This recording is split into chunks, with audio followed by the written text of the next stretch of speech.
I have seen the shores of Francia now. Only a glimpse, but a glimpse was enough. I will paint it in your minds, my friends. How the wind stirs the trees, the birds cut the sky, and the lands are emerald green. The swell of those rolling hills, the way the sunlight dapples the forest floor, the maidens toiling in the fields, the sweat on their breasts glistening.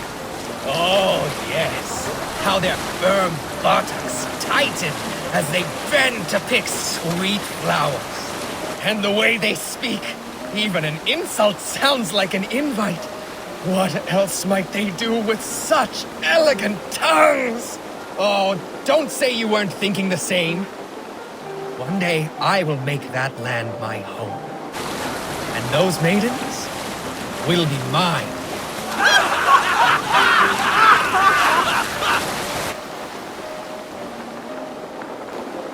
This air reminds me of the time I desperately yearned for a warm bath in Norway. So much so that I listened to that weaseling child of Loki, Toothless Wayne. He said he knew of a lake where the water always bubbled warm. Lies, I thought. I dared him to prove it. So off we went. And he was right. It was a small pool, a puddle even. Bubble it did. Take a bath, he said. I saw no reason not to, so I disrobed. As I had my pants around my ankles, there came a mighty roar. Jörmungandr, I feared. And the next thing I knew, a great jet of hot water exploded into the air. A fucking geyser. It knocked me flat on my naked arse. Einar stood laughing. But not for long. It was that day he earned the name Toothless.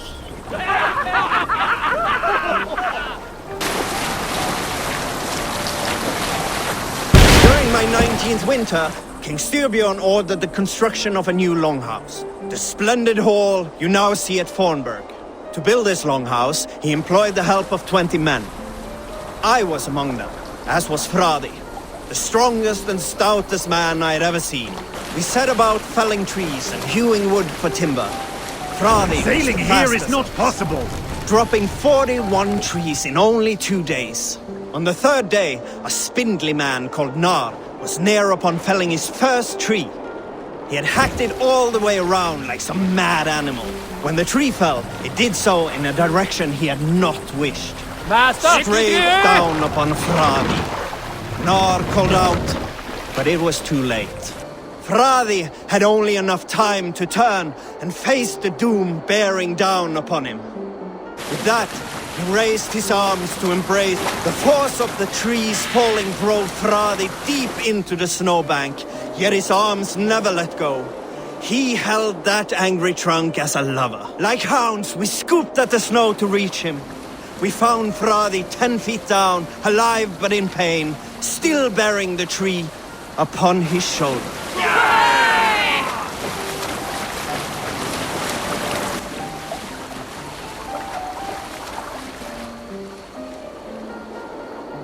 Did I tell you about the time I pretended to be a goat? I am no stranger to the company of others' wives. But there was one beautiful wren married to an old blind Alvin. I could not resist her. So when he fell asleep, ale-addled by the fire, she let me visit her most private chamber. She was a chirping songbird, but I was a braying buck, rousing the dead in my ecstasy. At the moment of glory, the old man burst in on us, waving his crop. He struck me on the arse and I gave a yelp. "Who's there?" he cried. But my girl was quick of wit and knew her husband well. She convinced old blind Alvin it was not a man in a room, but his prize goat, escaped from its pen.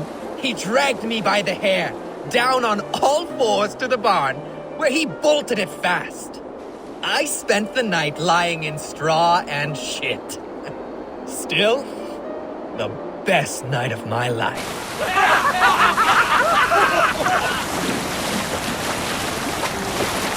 You salt skulls, got a story? The last ship I spent any good time on was my father's. Quite a lot happened on that ship. Quite a lot. My sea legs are returning to me, but there is a shadow yet in the waves that stifles my joy. On our voyage from Norway, Thor's temper flared. The rain was relentless, and his fury struck the mast. Hard and fast, the waves roiled and tossed the ship. Tryggvi hollered above the wind, trying to reel in the hysteria. Father, on the other hand, I had never seen him so calm. I grabbed onto him for an order, but he just looked at me and said, "If our fate is death, there is no worry. Just accept it. If our fate is to live, then there is no worry. Stay the course." I thought him mad at the time, but he was right. Those meant to survive did. There was no fighting fate.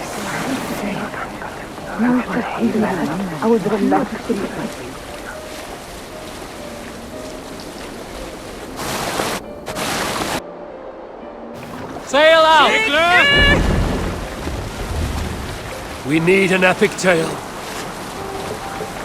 Some years ago, I took to sea with a sword dancer called Einar. A brooding warrior with a face of stone and oak-hard arms. On a raid in Courland, we shored up along the edge of a forest and explored until we came to People Pots, a large farm. It was night and all were asleep, so we set about plundering the place in the quiet of eve, taking sheep and goats as we pleased. It was then that Einar saw a farmhand and pressed the boy for the family's hidden silver.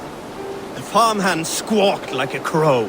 Being hid beneath an anvil at the smith's forge, the silver was no trouble to lift. In secret, we took it and the boy back to the ship. It was then that Einar grew sad, for when the farmers woke with the crack of day, they would know they had been robbed, but not by whom. So Einar ordered 3 of us to follow him back to the sleep-hushed hamlet. As we burnt the houses, Einar shouted his name. "I am Einar! We cannot sail here! And I am the man who deprives you of everything but your life!" I never sailed with Einar Drop again. the mast!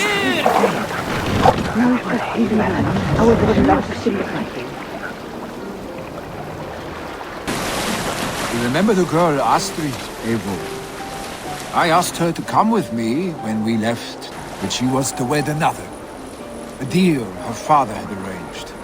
What are children if not pawns to their father's ambitions? We made a peace pledge to avoid the fates we ended up with. Banished. I often wonder how things would have been. Where we might have lived, what livestock we would have raised. A simple life, I hope. Out of the shadows of our heritage. I even pondered the names of our children. Me, the free spirit, the war seeker. I was a stranger even to myself, thinking of her. But there was a stony look in her eyes when she told me she was going to go through with her father's wishes. She had a strong heart, that girl. She always knew what was the right thing to do. But I was not it.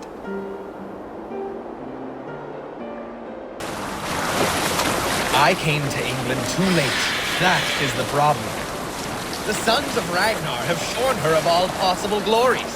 Everywhere I go, I find the footprints of men and women who were there before me. In my first Sailing weeks, here I is not gathered possible. many men and took them breathing. I lost my heart to an ealdorman's wife. No other But even that was not enough to raise the name of ROLLO above the clamor. Other names but mine ring on the tongues of the Skalds. Halfdan, Raise the Uva, mast! Guthrum, and Eivor the Wolf-Kissed. Like the trees of a great forest, they shade those beneath, and nothing more can grow there. This land is full. Its glories are spent. I need to look to other shores, where I will write my saga into history.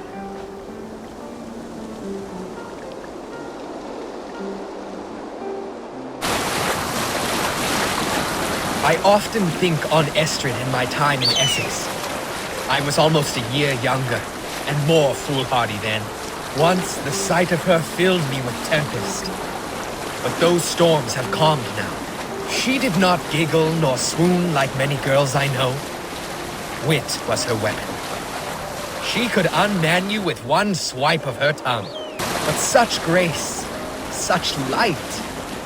Freya herself would not We step. can continue later.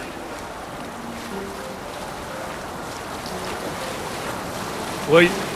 But such grace, such light.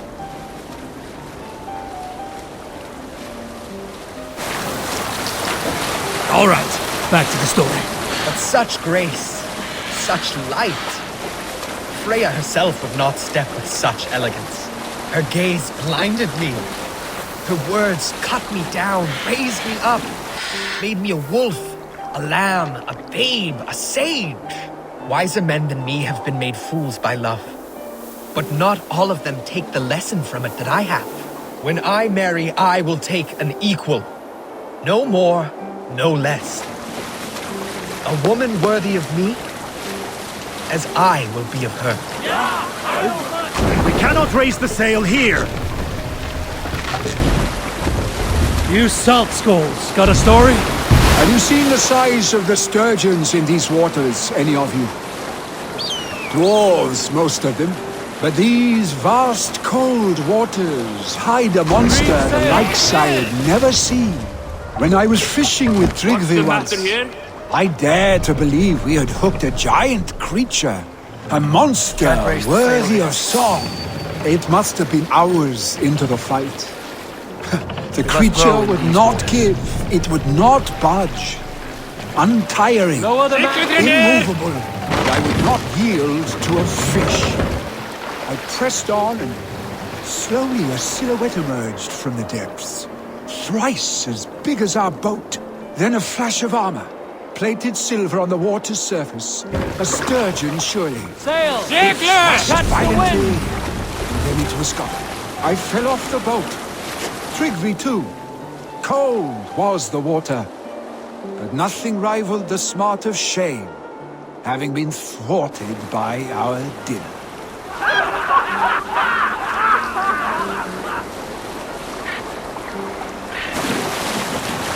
Let's hear a story. Einar the Ugly was an excellent sailor who could pilot a longship entirely on his own. This is why King Sigvaldi kept him around. In all other matters, Einar was a cruel, anxious and humorless man. He was one of the most unlikable people I have ever known.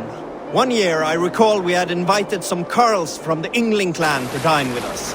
As we were serving ale, we came to find that we had none left. It so happened that the ale had run out just before reaching Unar's hall. This raised in him a word storm, and he accused Sigvaldi of treachery. Every man in the longhouse jeered at Einar for raising such a fuss. This made Einar angrier than before, and he stormed out. A short time later, we heard him yelling through the door of the hall. I set this scorn pall upon the men of Yngling for their dishonor! We looked outside and saw that Einar had severed one of the heads of the Yngling's horses Take the and mask stuck it down. upon a hazel branch. When he saw us gathering at the door, the Yngling Carls among us, Einar panicked and ran. He was not seen for many months.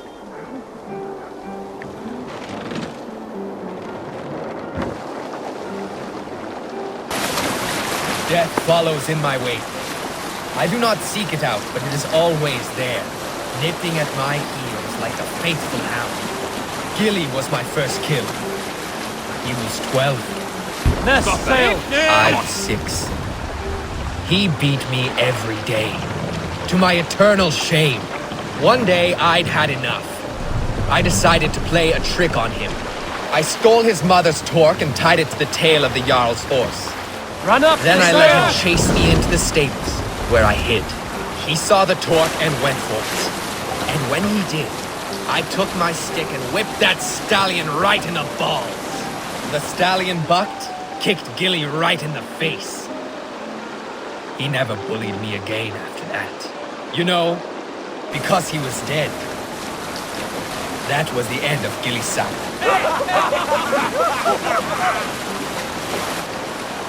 my youth, I remember hearing the story of Kalda, a fierce young woman whose father forbade her from swordplay and raids. Kalda had skills to match or surpass any man in the clan, and so it was that her beloved Gapi asked her aboard his ship. Once again, Kalda's father forbade her to leave, calling her soft and weak and fragile. But Kalda ignored these insults and left. For a full spring, Kalda and Gapi sailed the coast of Francia, raiding and plundering and taking much silver and riches. Then, in the early weeks of summer, a passing ship gave Kalda the news that her mother had died suddenly. Kalda was grief-stricken. Kalda returned quickly home, only to find her mother there, alive and standing quietly beside her father. Kalda was confused. Kalda's father spoke with a sour voice. "I sent a tale of your mother's death, for you were insolent. But now you are home, where you must stay." Hearing these words, Kalda pulsed hot with rage. She slew her father and fled back to her ship, then set a swift sail for the horizon. Bring the mast down! My scars tell good tales. Take this one. A hole through my chest and out my back. Just missed my heart. The elk up north are abundant. So I led a bunch of men into the woods, and we found 2 big males. I had never seen anything like it. Horn on horn, bone on bone, at that speed, with that power. Over and over and over again, until only a single elk stood standing. Bloody, triumphant, facing me. We were 2 giants, going at it fun. Food, land, sex. My blood was pumping. I told the men to lower their bows as I approached it. I cast my spear aside, dug my boots into the snow. This was my land now. I had to prove it. We ran towards each other, and crash! I woke up a camp as I screamed. Men killed the elk for food and nursed me back to health.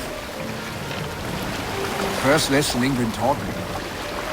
Don't fuck with the elk.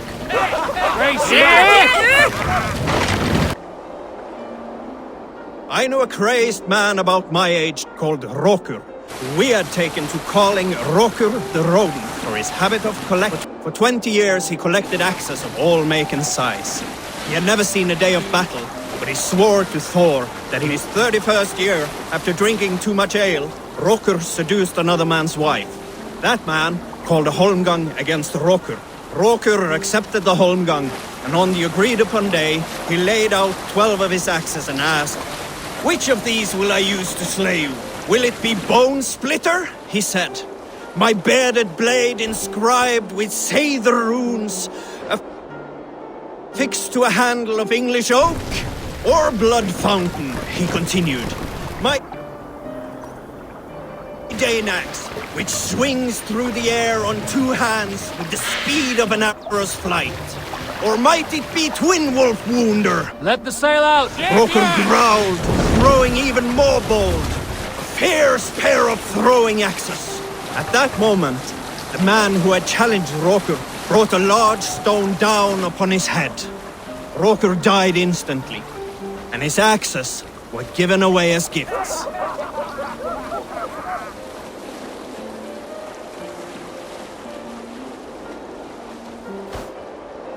When we arrived here, we thought the fighting was the hard part. But we were wrong. Getting the Saxons to accept their conquerors, that was the challenge. We pillaged and burned, did what we do best. Soon their resistance waned, and they surrendered to Father.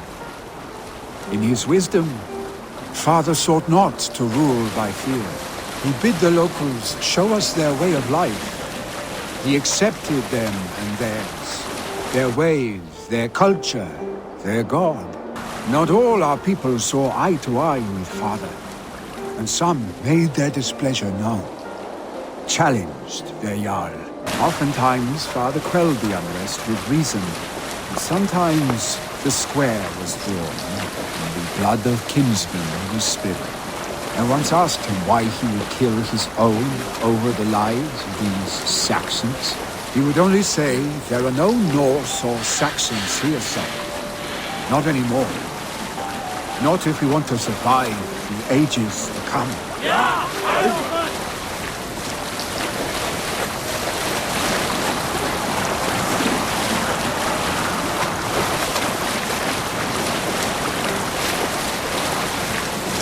Let's hear a story. In quiet moments like these, I often think on my life and how it will come to pass. The Nornir weave our fates. Everything we do has already been decided, even the day of our death. But these thoughts trouble me. For if the Nornir already know I am to be great, then I will be great, no matter what I do. If I cast myself overboard to drown, would fate send a dolphin to save me? Or was I always meant for a watery end? What is the point of valor, of glory?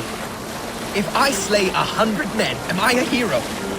After all, the dice were loaded. Should I do nothing at all?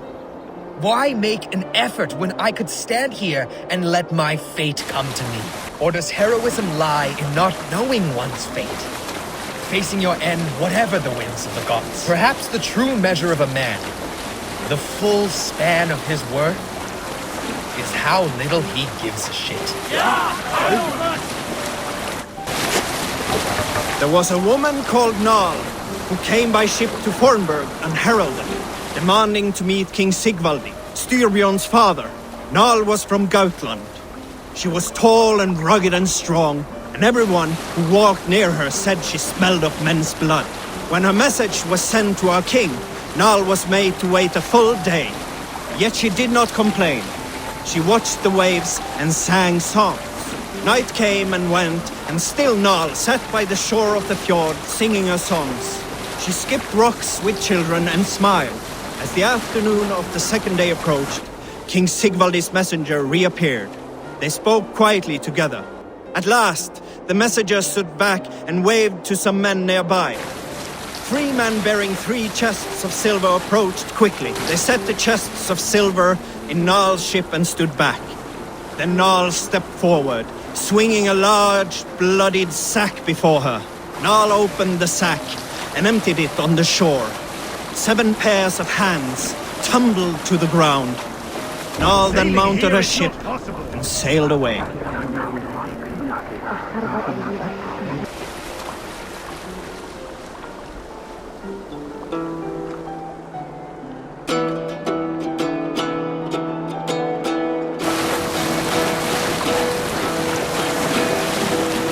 Hearken well in Hall of Kings. On ocean-steed my words gain wing. Odin's mead I forth will bring. For noble deeds thine honor sing. The brave men slain Valkyrjur way. Reward for strain to Valhöll take. Then horns resounds the mighty hall. For those who fight, for those who fall. For those who fight, for those who fall. Sail down! All weaves his web of fear. Each man gets his fated share. A blood-red surge, the warrior shield. Ravens scan the battlefield. Ravens scan the battlefield. What's the matter here? The beaten blaze no trail of red. Clothing gaze upon the dead. And horns resounds the mighty hall. For those who fight, for those who fall. For those who fight and those who fall.